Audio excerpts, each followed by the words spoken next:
your space looks cheap, your space looks tacky. That's something you've probably thought to yourself before, and I've been right there with you. Today, I'm going to share my secret blueprint to being cheap without looking cheap when it comes to interior design and interior styling. Now, this one's kind of controversial because I talk about making your kitchen look luxurious all the time, so you can be like, are you backtracking? I'm not backtracking, but what I will say is that you shouldn't splurge on kitchen decor. Reason being that if you cook, you will ruin the decor.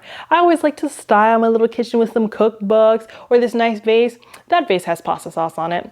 That vase has pasta sauce on it. It is delicious. It is a little appetizer, if you will. They're going to experience a lot more wear and tear because they are in the kitchen. Doesn't mean you shouldn't decorate at all. Absolutely every single part of your home, the kitchen, the bathroom, the laundry room, should feel like home to you. It should be decorated. There should be some personality in there, but you shouldn't necessarily put really expensive items in the kitchen because it doesn't make any sense. When I put art in the kitchen, I will use a print in a cheap frame, or I will literally just upload like a cheap Etsy art print onto my Amazon, like Alexa or Echo or something like that. And that's the way I'm able to get art in the kitchen for less. It's something that like doubles as like giving me recipes and like a timer, but also as a piece of art. So I'm not worried about ruining an art piece because I'm gonna have that device in the kitchen no matter what. But an item that you shouldn't ever go cheapy on when it comes to the home is the bar and counter stools. Now, I'm not saying you need to spend hundreds upon hundreds of dollars on them because I see that happen all the time online and it just makes me want to vomit. I want to vomit,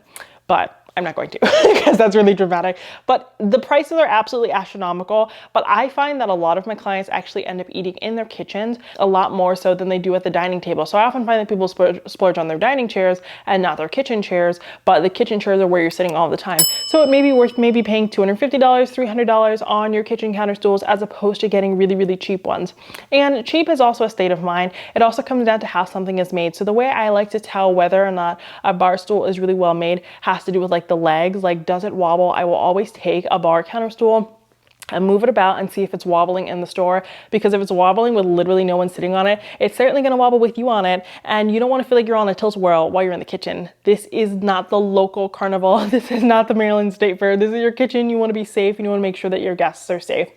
The next way I kind of assess quality has to do with scratching. When you're on a sales floor, people are sitting in these counter and bar stools all the time. So if you're seeing scratches on them, that is a pretty high likelihood that they're going to scratch in your own home as well. You also want to look at the floor around where people are selling these counter and bar stools and see if they are scratched. And if they're on the platform, look at the platform. If they're scratched, there may be something wrong with the base of the chairs that may end up scratching your floors or something to that effect. I also just like to look at what they're made out of. If something is a fabric, I tend to go for like a linen or a cotton more so than a velvet, because velvet is a lot more difficult to clean in a kitchen. Same thing for like a boucle. That's not something that I would use in a kitchen. I will always go for like a leather or a faux leather or a canvas or something like that because it's easier to clean and a lot more durable. If you are shopping for your home, you should be cheap on your rug, because I have spent multiple thousands of dollars on rugs, I'm going to be honest with you, and I've spent $50 on rugs. And except for my local rug dealer who has had their rugs like imported from like Iran and Persia and places like that, the rugs are never worth the price.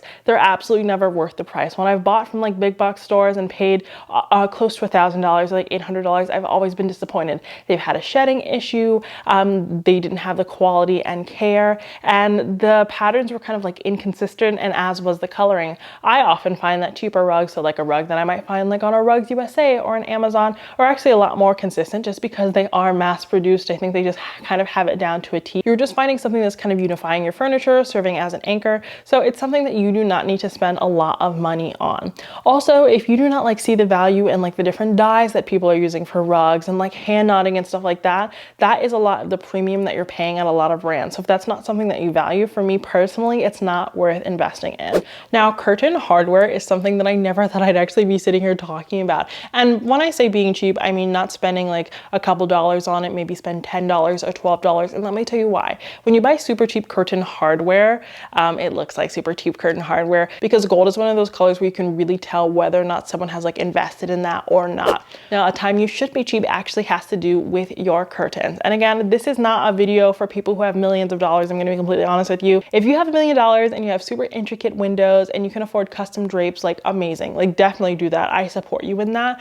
But for everybody else, that's not what I'm going to recommend. I think that there are so many awesome stores like IKEA and Walmart and Amazon that have really high quality, affordable curtains. My go-to place for affordable curtains is actually IKEA. I'm just going to say it. They're Sanella, they're Hiljas, they're Lendas. They've always been super high quality. I like to stick to their linen and their velvet. They just scream luxury to me. They really do. And I really think you can't mess up a velvet curtain. You really can't mess up a linen curtain. Now, when you're looking for like a blackout curtain or like a linen curtain that's a blackout, then that's where you might want to go somewhere other than IKEA. But if you just want something super basic and you want some shears, IKEA is the way to go because their prices are per pack or per set. They're actually not pricing things as like per panel like most stores are. Even like on Amazon, one of my favorite places to shop, a panel is about $120. That's a lot of money for one curtain panel, especially if you have a room full of windows, which a lot of people are finding themselves with. This one is definitely controversial, but I think something you can be cheap on in your house is actually lighting. Now, I don't think anybody else on the internet is going to agree with me about this whatsoever, and I'm ready to take the heat, but I am truly a master. I'm a self-proclaimed master at finding designer like lighting pieces for less. That's kind of my bread and butter. Like these lamps, I found them for a third of the price. I found like the Kelly Wearstler sconces for half price. The chandelier in my bedroom, it is a fifth of the price of like the version from Restoration Hardware, and the quality is really good. Of course, you have to look at like the details, so it comes kind of down to the curtain hardware. You want to look at like the golds, especially when they can look super gaudy. You want to make sure that you don't have any like nail heads like very apparent if you're dealing with a chandelier,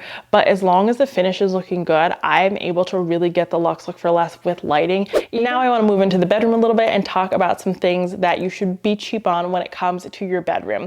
Now, cheap is definitely relative, so I do want to say that, and I don't want to be insensitive, but the first item I think you can actually be a little bit cheaper on is your duvet insert. So that's really called your duvet, but I wanted to say duvet insert to make sure we were all on the same page. If you want to see me, debate the difference between a duvet and a duvet cover and duvet insert and all of that, like let me know and I can give you like a 50-minute long rant video about that. But the duvet is what goes inside, but a lot of people call it the duvet insert, but it's actually just the duvet, and the thing a lot of people call the duvet is the duvet cover. I've already started the rant. I couldn't help myself. At a lot of stores, people will sell you a duvet for $500, $600, $750, and that's honestly being conservative. I don't think you ever have to spend that much, even if you are buying down. Now, ethically speaking, I understand a lot of people don't like to use down. Totally fair. That being said, I have found down inserts for $50, $75, $100. My favorite one is a super king duvet, so it's oversized. It's even bigger than a king, and I think I got it on sale for around 150 bucks. That's when it was on sale.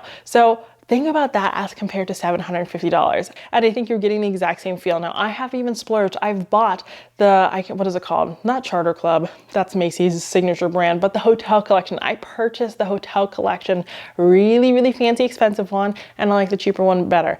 That is the fact of the matter. I've even had down alternative ones, and I'll link all my favorite ones in the description box in case you want to pick them up. But I found one that was $50, one that was $75, that was down alternative, and I was convinced it was down. It was so nice and fluffy. You don't actually have to spend a lot of money on this, especially if you are using a duvet cover, which you should be, because you don't have to wash the duvet as often as you have to wash the cover. I would say wash your cover every week, every 2 weeks. The insert, you don't have to do that quite as often because it's not having direct contact with your skin, and your skin is what is dirty. So that's kind of the beauty of that. Now, if you like to use your duvet as a comforter, well, you're in for a lot of work because you have to wash that bad boy all the time. I wouldn't wish that on my own worst enemy. Period. But something that I would splurge on is actually the duvet cover. So I have bought duvet cover after duvet cover after duvet cover. I spend my life rating duvet covers and sheets and blankets over on Instagram. Let me know if you want to see that over on YouTube. I'd love to share that entire journey with you.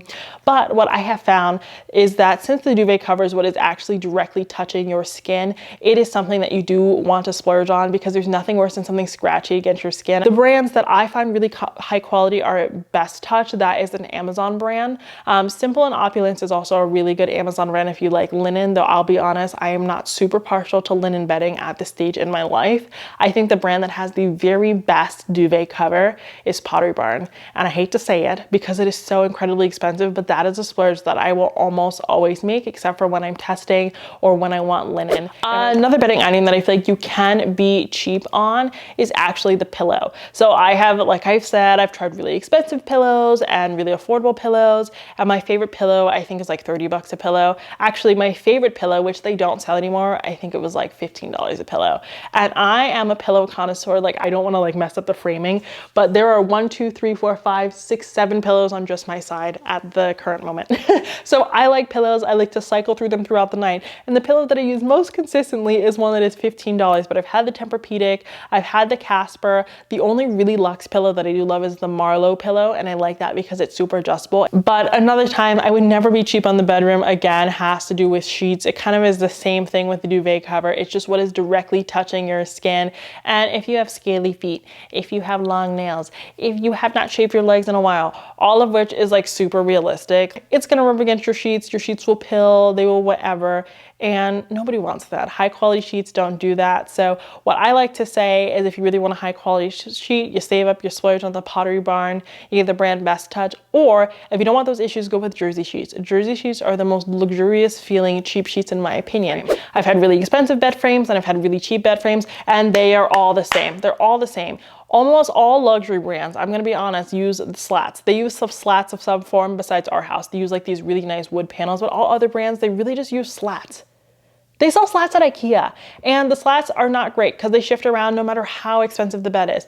One of the best things I can recommend for you to do is to get a cheap headboard, get a cheap bed frame. You can Scotch guard it, you cannot if you're not like a messy person. Like, congratulations, I love that for you because I want to be like you one day.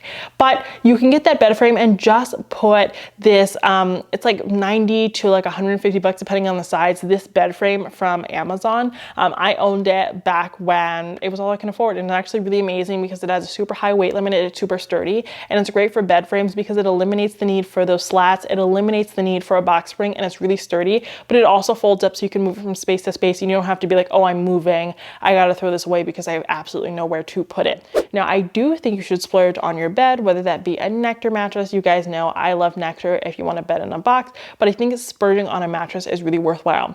I've had cheap mattresses and I've had expensive mattresses, and you know, do what you can for the situation that you're in. But as someone who has like bulging discs in their back, there's nothing more worthwhile than having like a really, really comfortable bed because you get restful sleep, and restful sleep is really, really important for just like everyday living and doing what you need to do and acquiring knowledge and being like a successful professional. But those are a few times you should and shouldn't be cheap when it comes to your home. No matter what, you can make your home look beautiful with any budget and still not have it look tacky. And I gave you all the tips and tricks today to do so, and I will leave links to all of the items that I think you can achieve the luxe look for less with down in the description box. If you like today's video, please don't forget to subscribe, like this video, and check me out on Instagram. And until next time, have a beautiful day.